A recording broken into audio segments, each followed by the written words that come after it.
పక్షుల గ్రామంలో తుని పిచ్చుక, చోటు చిలుక, చిచ్చుకాకి ఇల్లు ఒకదాని పక్కన ఒకటుంటాయి. వాటి ఇంటి ముందు ఒక చిన్న కాలువ పారుతూ ఉంటుంది. అందులో ఎప్పుడూ చిన్న చిన్న చేపలు మాత్రమే ఉంటాయి. ఉదయం 9 గంటలు. చిచ్చుకాకి ఇంటి ముందున్న కాలువ గట్టు మీద నిలబడింది. సడన్గా నీళ్లలో ఏదో పెద్దది కదిలినట్టు అనిపించింది. అరే, ఏంటిది? మొసలి పిల్లలా ఉంది. కాదు కాదు, చేప. అమ్మ బాబాయ్, ఎంత పెద్ద చేప మన కాలువలోకి ఎలా వచ్చింది? ఇది తిమింగలం సైజులో ఉంది. దీన్ని పట్టుకుంటే వారం రోజులు కూర వండుకోవచ్చు. ఫ్రై, పులుసు, ఎగురు. అబ్బా, నోట్లో నీళ్ళు ఊరుతున్నాయి. చిచ్చుకాకి వెంటనే ఒక చిన్న వల తెచ్చి చేప మీద వేయడానికని ట్రై చేసింది. కాని చేప చాలా బరువుగా ఉంది. చిచ్చుకాకి ఒక్కతే లాగలేకపోయింది. చేప తోకతో కొట్టి తప్పించుకుంది. జారిపోయింది. ఇది నా ఒక్కదాని వల్ల కాదు. ఎవరినైనా సాయం అడగాలి. కానీ ఎవరిని? తునిని అడిగితే వాటా అడుగుతుంది, చోటును అడిగితే సగం కావాలంటుంది. ఏం చెయ్యాలి? సరేలే, చేప పోవడం కంటే సగం ఇవ్వడం బెటర్ కదా. చిచ్చు గబగబా తుని, చోటు ఇళ్ల వైపు పరిగెత్తింది. తుని, చోట, మన కాలువలో ఒక అద్భుతం జరిగింది. ఒక బంగారు చేప వచ్చింది. అంటే బంగారం కాదు, అంత విలువైనది. ఏంటి చిచ్చు? పొద్దున్నే చేపల పురాణం. అది చిన్న కాలువ, అందులో పెద్ద చేపలు ఎలా వస్తాయి? అవును చిచ్చు, నీకు కళ్ళు మస్కబారి రాయిని చూసి చేప అనుకుంటున్నావేమో. కాదు, నిజంగానే ఉంది. అది షార్క్ అంత ఉంది. నా వల్ల కావట్లేదు. మీరు సాయం చేస్తే పట్టుకుందాం. 3 వాటాలు వేసుకుందాం, ఓకేనా? ఏంటి, 3 వాటాలా? సరేలే, అయితే వస్తాను. నాకు తలకాయ ముక్క కావాలి. నాకు తోక ముక్క కావాలి. మా పన్నుగాడికి తోకంటే ఇష్టం. అంటే ఫ్రై చేయడానికి.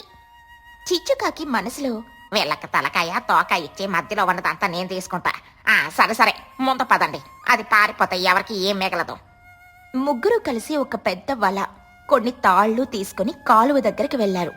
చేప ఇంకా అక్కడే ఉంది. అమ్మో, నిజంగానే పెద్దది. ఇది మనల్ని మింగేస్తుందేమో.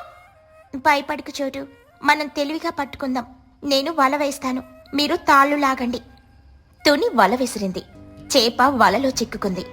ముగ్గురు కలిసి ఒకరికొకరు తోడు, లాగండ్రా జబడు అని పాట పాడుతూ గట్టిగా లాగారు. చాలా సేపటి తర్వాత చేప గట్టు మీద పడింది. అది గిలగిలా కొట్టుకుంటుంది. చేప బయటకు రాగానే చిచ్చుకాకి కళ్ళల్లో ఆశ మెరిసింది. చేప సైజు చూసి ఆమెకు వాటా ఇవ్వాలనిపించలేదు. అమ్మయ్య, వచ్చేసింది. థ్యాంక్ యూ ఫ్రెండ్స్, మీ సాయం మరవలేను. సరే, ఇప్పుడు మీరు ఇంటికెళ్ళండి. నేను దీన్ని మా ఇంటికి తీసుకెళ్లి శుభ్రం చేసి మీకు రేపెప్పుడో కొంచెం పంపిస్తాను. ఏంటి, రేపు పంపిస్తావా? ఒప్పందమేంటి? 3 వాటాలు కదా, ఇక్కడే కోసి పంచాలి. అవును, నా వాట నా చేతికిచ్చేస్తేనే నేను కదులుతాను, లేకపోతే చేప మీద కూర్చుంటాను. చూడండి, ఈ చేపను మొదట చూసింది నేను. నా ఇంటి ముందు గట్టు మీద పట్టుకున్నాం కాబట్టి ఇది నాది. మీకేదో కూలీ డబ్బులు ఇచ్చినట్లు కొంచెం చిన్న మొక్కలిస్తాను. అంతకు మించి ఆశపడకండి. తుని పిచ్చుక కోపంతో, ఇది మోసం చిచ్చు. మేం సాయం చేయకపోతే నువ్వు దీన్ని పట్టుకునేదానివా? ఇది అందరి కష్టం, సమానంగా పంచాల్సింది. అవును, నేను ఒప్పుకోను. పంచాయతీ పెడదాం. ఎవరికి చెప్తావో చెప్పుకో. చేప నా చేతిలో ఉంది, కత్తి నా ఇంట్లో ఉంది. నేనే రాణిని. ఇలా వాళ్ళు గొడవ పడుతూ ఉండగా స్కూల్ నుండి బన్ను, చిన్ను, బుజ్జి అక్కడికొచ్చారు. బన్ను చిలుక చేపని చూసి కళ్ళు పెద్దవి చేసి, అమ్మా, ఏంటిదే? తిమింగలమా? వావ్, ఈ రోజు మన ఇంట్లో fish fry, fish curry, fish biryani అన్నీ ఉన్నాయన్నమాట. అది మా అమ్మ పట్టుకుంది. మా ఇంట్లోనే పార్టీ. అక్కడ వాళ్ళు కొట్టుకుంటున్నారు చూడండి. పిల్లలు తల్లుల దగ్గరికి వెళ్లారు. ఏమైందమ్మా, ఎందుకో గొడవ? చూడు బుజ్జి, ఈ చిచ్చు ఆంటీ మాట తప్పింది. మేం ముగ్గురం కష్టపడి పట్టుకుంటే ఇప్పుడు చేప మొత్తం తనకే కావాలంటుంది. నేను మొదట చూశాను కాబట్టి నాది. పిల్లలారా, మీరు వెళ్ళండి, ఇది పెద్దల విషయం. అంటే గొడవ పడితే చేప ఎండిపోతుంది, టేస్ట్ పోతుంది. మాకు ఒక ఐడియా ఉంది. మేము ముగ్గురం జడ్జిలుగా ఉంటాము. మీ వాదనలు విని న్యాయం చేస్తాం, ఓకేనా? సరే, మా పండుగాడు తెలివైనోడు, వాడే కరెక్ట్ గా చెప్తాడు. సరే సర్లే, కానీ మా చిన్నోగాడు కూడా జడ్జిగా ఉండాలి. మా బుజ్జి మెయిన్ జడ్జి. పిల్లలు ముగ్గురు ఒక ఎత్తైన రాయి మీద కూర్చున్నారు. బండు మధ్యలో కూర్చొని చేతిలో ఒక చిన్న కర్ర పట్టుకుని, ఆర్డర్ ఆర్డర్, కోర్టు ప్రారంభమైంది. ముద్దాయి చిచ్చుకాకి గారు, మీ వాదనేంటి? ఒరే పన్నగా నన్ను ముత్తాయి అంటావా? సరేలే, నా వాదన ఏంటంటే చేపను ఫస్ట్ చూసింది నా కళ్ళు, వల వేసింది నా చేతిలో, కాబట్టి చేప నాది. పాయింట్ నోట్ చేసుకోండి. ఇప్పుడు చోటు ఆంటీ మీరేమంటారు? నేను తుని లేకపోతే చిచ్చు ఆ చేపను లాగలేకపోయేది. చేప మళ్ళీ నీళ్ళల్లో పారిపోయేది. కాబట్టి మా శ్రమ వల్లే చేప బయటకొచ్చింది. మాకు వాటర్ రావాలి. అమ్మో, చోటు అంటే చెప్పింది కరెక్టే కదా, మనం వాళ్ళ హెల్ప్ తీసుకున్నాం. నువ్వు నా పక్షాన ఉండాలిరా వెధవా, వాళ్ళకా సపోర్ట్ చేస్తావా? సైలెన్స్. ఇప్పుడు తీర్పు చెప్పే సమయం వచ్చింది. మేం ముగ్గురం చర్చించుకుని ఒక నిర్ణయానికి వచ్చాము. పిల్లలు ముగ్గురు గుసగుసలాడుకున్నారు. బన్నుగాడు మధ్యలో లొట్టలేసుకుంటున్నాడు. తీర్పినండి. ఈ చేప చాలా పెద్దది కాబట్టి దీన్ని శాస్త్రీయ పద్ధతిలో 3 భాగాలుగా చెయ్యాలి. తలకాయలో బ్రెయిన్ ఉంటుంది, తెలివికి ప్రతీక. మనలో అందరికంటే తెలివైన వారు బుజ్జి, కాబట్టి చేప తలకాయ తుని ఆంటీకి చెందుతుంది. పర్లేదు, నాకు తలకాయ పులుసు ఇష్టమే. ఇక తోకతో చేప ఈడుతుంది, అంటే దానికి స్పీడ్ ఎక్కువ. మనలో రన్నింగ్ రేస్ లో ఫస్ట్ వచ్చేది చిన్నుగాడు, కాబట్టి తోక భాగం చిచ్చు ఆంటీకి చెందుతుంది. ఏంటి, నాకు తోకనా? అందులో మాంసం ఉండదు, ముళ్ళుంటాయి, నేను ఒప్పుకోను. అమ్మో, తోక ఫ్రై బాగుంటుందిలే, తీసుకో. ఇక మధ్య భాగం, ఇది అసలైన భాగం, బాడీ. ఇందులో కండ ఉంటుంది, ప్రోటీన్ ఉంటుంది. ఇది ఎవరికి ఇవ్వాలి? బాగా ఆకలిగా ఉన్న వాళ్ళకి, అంటే నాకు. కాబట్టి ఈ మధ్యలో ఉన్న పెద్ద ముక్క మా అమ్మకు చెందుతుంది. ఇదేం తీర్పురా? ఇది మోసం. మధ్యలో ముక్క నాకు కావాలి. జడ్జి తీర్పు ఫైనల్, అప్పీల్ లేదు. భలే తీర్పిచ్చావు బన్ను. సరే, ఇప్పుడు ఈ చేపను కోద్దాం. చిచ్చు, కత్తి తీసుకునిరా. చిచ్చుకాకి అయిష్టంగానే సరేలే తెస్తాను, కానీ నా కత్తికి పదం లేదు. చిచ్చుకాకి లోపలికెళ్ళి కత్తి తెచ్చేలోపు చేప ఎండకి కొంచెం స్పృహలోకొచ్చింది. అది గిలగిలా కొట్టుకోవడం మొదలుపెట్టింది. అరే, చేప డాన్స్ చేస్తోంది, పట్టుకోండి.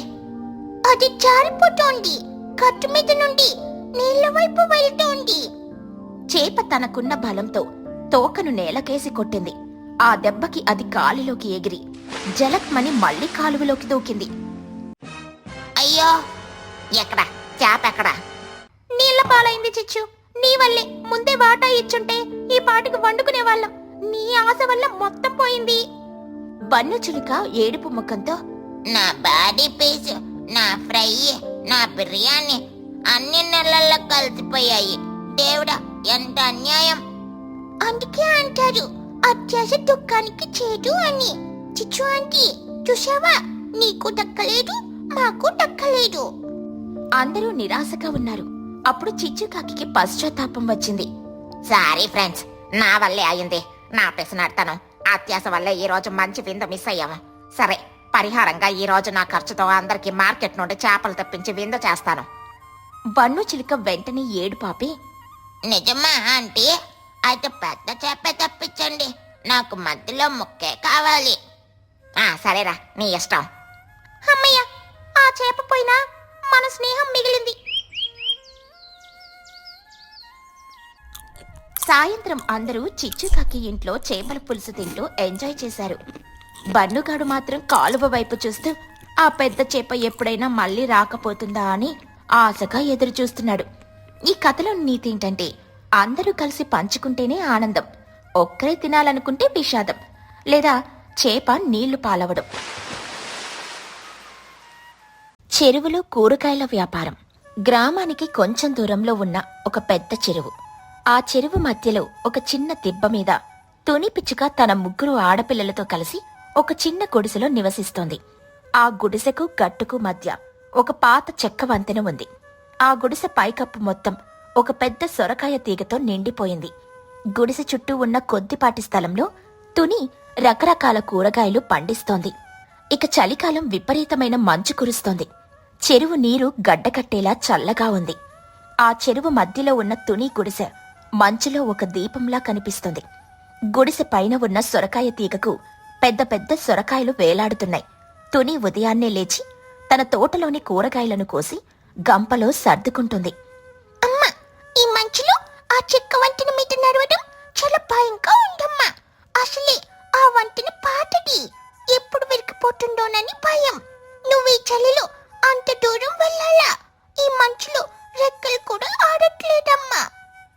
తుని సొరకాయ కోస్తూ, తప్పదు కదా బుజ్జి, ఈ గుడిసె పైన కాసిన ఈ సొరకాయలు చూడు ఎంత ముద్దుగా ఉన్నాయో.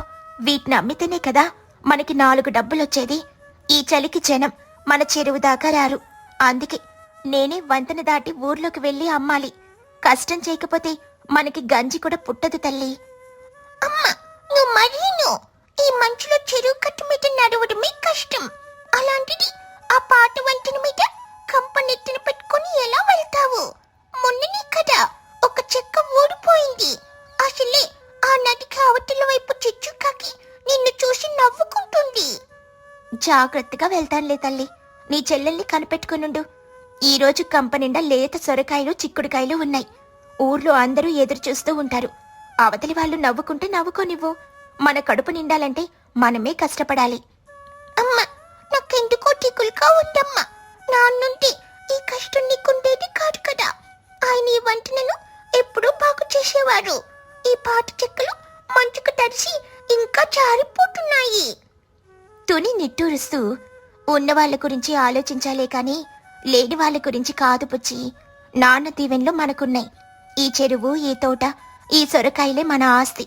నువ్వెళ్ళి చెల్లెలకు వేడివేడి గంజిపోయి నేను వెళ్ళొస్తాను. తుని గంపను జాగ్రత్తగా నెత్తిన పెట్టుకొని వణుకుతున్న అడుగులతో ఆ చెక్క వంతెనపై నడుస్తోంది. వంతెన ఊగుతుంటే తుని గుండె కూడా ఊగుతోంది. ఎలాగోలా గట్టు మీదకు చేరి ఊరివైపు బయలుదేరింది. దారిలో చిచ్చుకాకి తన కొడుకు చిన్నుతో కలిసి చలిమంట వేసుకుంటోంది.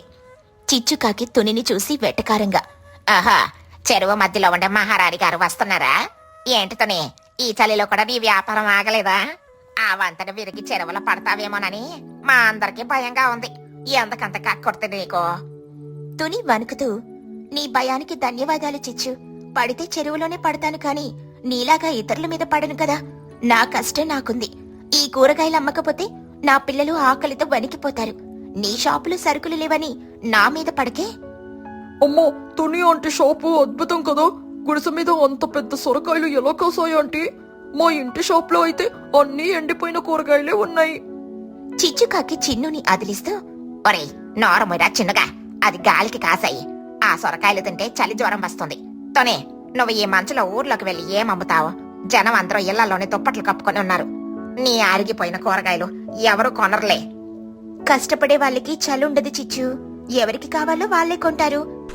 అలా ముందుకు నడుస్తూ, లేత సొరకాయలమ్మా, తాజా చిక్కుడుకాయలు, రండి బాబు రండి. తుని ఊరి సెంటర్లోకి వెళ్ళింది. అక్కడ లూసీ పావురం, మహిగ్రద్ద తన కోసం ఎదురు చూస్తున్నారు. మంచు కురుస్తున్నా తుని రాక కోసం వాళ్ళు నిలబడున్నారు. అదిగో తుని వస్తుంది. తుని, ఎంత లేట్ చేశావు? ఈ చలిలో నీ కూరగాయలు లేకపోతే మా ఇంట్లో వంట అవ్వదు. ఆ చెరువు వంతెన మీద మంచు పేరుకుపోయింది కదా, ఎలా వచ్చావు? చాలా కష్టమైంది లూసీ, కాలు జారుతోంది. కాని ఈ సొరకాయలు చూడు, మీకోసమే కోశాను. నా కూతురు బుజ్జి చాలా భయపడింది. మహిగ్రద్ద ఒక సొరకాయను చేతిలోకి తీసుకుని, అబ్బబ్బబ్బబ్బా, ఎంత తాజాగా ఉందో తుని. నిజంగా నీ చెరువు మధ్యలోని గుడిసే మాయా ప్రపంచంలా ఉంటుంది. ఆ ఇంటి పైన తీగలు ఎంత బాగా అల్లుకున్నాయి. ఈ సొరకాయ రేటెంత? మహిగారు, ధనవంతుల ఇళ్లలో అయితే రేట్ ఎక్కువ చెప్తారు కాని నేను మీకు 40కే ఇస్తాను. మీకు తెలుసు కదా నా పరిస్థితి. ఈ చలిలో కష్టపడి తెచ్చాను. చిచ్చుకాకి అక్కడికొస్తూ, ఏంటి మహి, అంత రేటా? ఆ చెరువు నీళ్ళల్లో పెరిగిన కూరగాయలు తింటే నీరసం వస్తుంది. నా దగ్గర నా షాప్ లో నిన్నట్టు ఉన్నాయి. 10 రూపాయలకే ఇస్తాను రండి. దీని దగ్గర అస్సలు కొనకండి. ఆపు చిచ్చు, నీ అసూయ మాకు తెలుసు. తుని తెల్లవారుజామునే లేచి ఆ మంచులో వంతెన దాటి వస్తుంది. నీ షాప్లో కూరగాయలన్నీ పురుగులు పట్టుంటాయి. తుని, నాకు 2 సొరకాయలు, 1 కేజీ చిక్కుడుకాయలు ఇవ్వు. చిన్నుకాకి మెల్లగా పన్నుతో, ఓ బొన్ను, మా అమ్మకి అసూయ ఎక్కువ కదా. తుని ఆంటీ కష్టపడుతుంటే చూడలేకపోతుంది. తన షాప్ లో సరుకులు అమ్ముడుపోవట్లేదని ఏడుస్తుంది. అవును చిన్నగా, మా అమ్మ చోట కూడా చెప్పుకుంటుంది. తుని ఆంటీ పట్టుదల ఎవరికీ లేదని. పద, మనం వెళ్ళి బుజ్జికి సాయం చేద్దాం. ఆ వంతెన మీద మంచు తీసేద్దాం. తుని ఆంటీ మళ్ళీ జారిపోకూడదు. పిల్లలిద్దరూ చెరువు దగ్గరికి వెళ్లారు. బుజ్జి పిచ్చుక గుడిసె ముందు కూర్చొని తన చిన్న చెల్లెల్ని ఆడిస్తోంది. వంతెన మీద మంచు గడ్డ కట్టి చాలా ప్రమాదకరంగా ఉంది. పన్నుక, ఓరి చిన్ను, రండి. మా అమ్మ ఊర్లోకెళ్ళింది. నేను ఈ వంటన మీద నడవలేక ఇక్కడే ఉండిపోయాను. అమ్మ తిరిగొచ్చేటప్పుడు జారిపోతుండేమోనని భయంగా ఉంది. ఆ వంటిన కర్రలు కూడా వదిలిపోయాయి. భయపడక బుజ్జే, మేమిద్దరం కలిసి ఈ వంటన మీద ఉన్న మంచుని క్లీన్ చేస్తాం. అప్పుడు తుని ఆంటీ హాయిగా రావచ్చు.